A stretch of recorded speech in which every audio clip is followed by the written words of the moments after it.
Hi there, it's Ariana from Ariana Mullins Bodywork.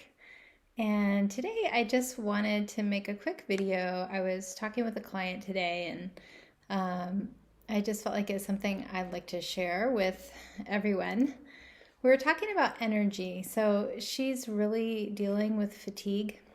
Um, and you can look at fatigue from so many lenses, right? So, kind of right off the bat, you think, well, is she sleeping enough, right? How is her sleep? Or you may wonder, is she anemic? Does she have an iron deficiency? Maybe it's her thyroid that's underperforming. And she doesn't have the hormones to give her energy. Maybe she's working out too hard and she can't recover from everything she's doing. So, those are some physical ways that you can look at fatigue. But fatigue can be so much bigger than that. And that's the part that I want to talk about. So, this person I was talking with today also has struggled with depression for a while. And when I ask her questions like, what is it that brings you joy in your day? It's hard for her to answer that question. So for me, that really indicates that there's a lack of something, right? There's a lack of something coming to her that actually gives her energy. So we can get energy from a lot of places. Of course, we mechanically get and chemically get energy from our food.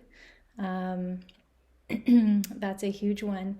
But do you notice that there are people that when you spend time with them, you feel uplifted? Maybe you feel more motivated or inspired. Maybe after you spend time with them, you feel more peaceful in your body. And on the other side, there are people that you spend time with. They just walk into the room and you feel exhausted, right? I'm sensitive to people and kind of what they're showing up with. And so there are people, when I just see them, I'm like, oh my gosh, I need to take a nap. And it's really important to notice. So we may be going about our lives and our days doing all kinds of things that drain us of energy, or spending time in types of interactions that drain us, or basically interactions with humans that just completely deplete us and we don't even notice. Or there may be opportunities for things that really just fill us up and energize us like nothing else.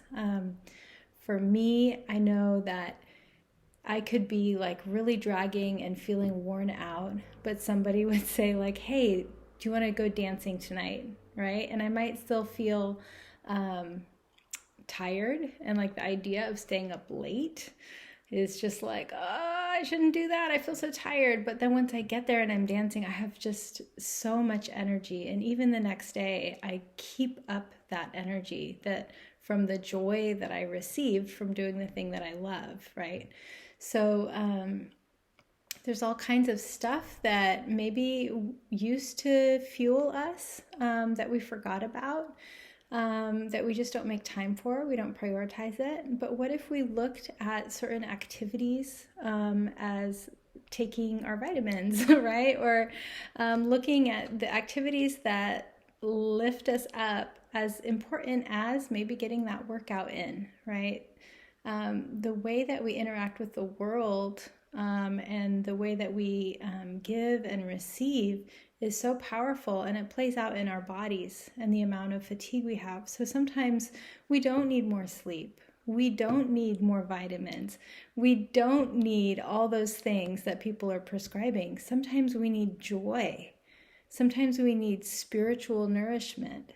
Many times we need connection with the people in our lives, the friendships, the time with our family members that's really focused and intentional.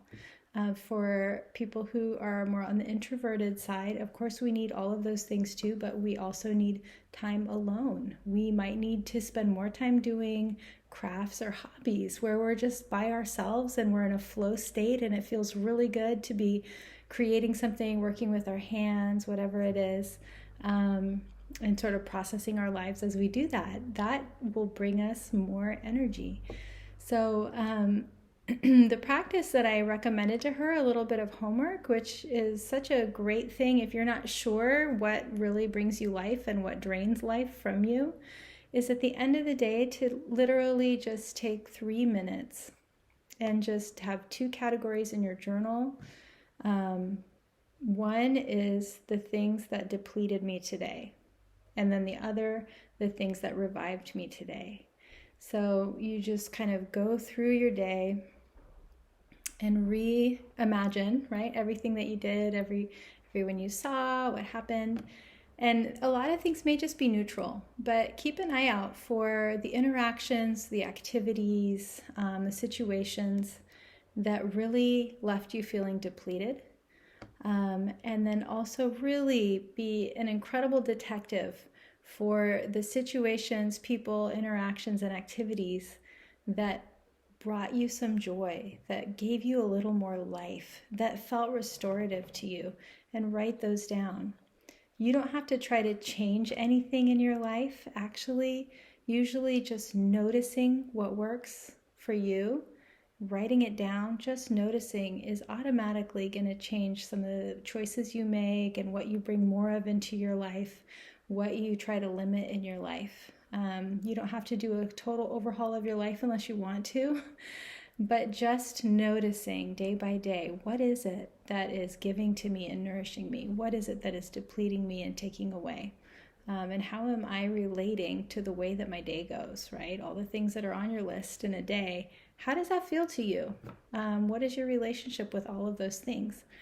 I think this is such a powerful way that we can holistically reduce our fatigue. Fatigue is on so many levels. It's physical, spiritual, mental, emotional. And we can increase our resources, right? We just need more. There are things that we can't take out, right? That are just stuff we have to do. But we can increase our resources for joy and vitality and energy and nourishment. So that's just my little chat today. I would love for you to just think about this idea, kind of think through what your days look like. If you can, it would be amazing for you to start just a really simple journaling practice at the end of the day, just evaluating basically your budget and your spending, what's coming in, what's going out. And hopefully that will make a really big difference in your levels of existential fatigue, that deep fatigue that we often have, even when everything else seems to be lined up biologically. Okay, so thanks for listening. I'd love to hear any thoughts you have on this. And as always, feel free to share this with a friend who could use the extra little bit of encouragement. All right, bye.